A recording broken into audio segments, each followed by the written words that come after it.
Assalamualaikum warahmatullahi wabarakatuh. Halo semuanya, perkenalkan nama saya Desi Hernia Putri dengan NIM 857283463 dari Prodi Pendidikan Guru Sekolah Dasar. Di sini saya akan mempresentasikan tugas 2 yaitu hubungan timbal balik antara filsafat ilmu dan pendidikan. Selamat menyaksikan.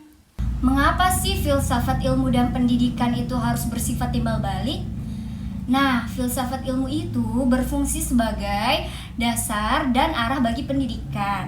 Sedangkan pendidikan itu sebagai tempat untuk menerapkan, menguji, dan mengembangkan gagasan dalam filsafat di kehidupan nyata atau di kehidupan sehari-hari. Selanjutnya, saya akan membahas filsafat ilmu mengawasi dan memperkuat ilmu pendidikan.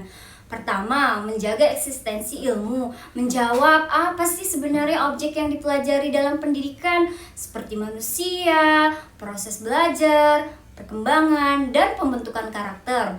Kedua, memperkuat keilmiahan. Pendidikan tidak hanya berdasarkan pada kebiasaan, tetapi juga sebagai penelitian dan metode ilmiah. Dan yang terakhir, menegaskan nilai-nilai pendidikan. Pendidikan itu bukan hanya saat pengetahuan saja, tetapi berkaitan dengan moral, tanggung jawab, dan kemanusiaan. Selanjutnya, pendidikan yang bermakna ikut memperkuat filsafat ilmu. Nah, pendidikan yang bermakna itu memberi ruang bagi peserta didik untuk berpikir, bertanya, dan mencari alasan di balik suatu pengetahuan. Dengan kata lain, pendidikan itu menjadi tempat menguji apakah gagasan filsafat ilmu itu sesuai dengan kebutuhan dan perkembangan zaman saat ini. Filsafat ilmu sebagai pisau analisis dalam pendidikan. Pertama, ontologi. Apa sih hakikat pendidikan itu? Apakah pendidikan itu membangun ilmu atau membentuk karakter juga ya? Kedua, epistemologi. Bagaimana sih pengetahuan itu diperoleh? Apakah siswa lebih baik belajar melalui ceramah, praktik, diskusi, atau pengalaman langsung ya? Dan yang terakhir, aksiologi. Untuk apa sih pendidikan itu dilakukan? Apakah pendidikan itu hanya membangun nilai akademik atau membangun tanggung jawab sosial juga ya? Contoh penerapan filsafat ilmu dalam praktik pendidikan.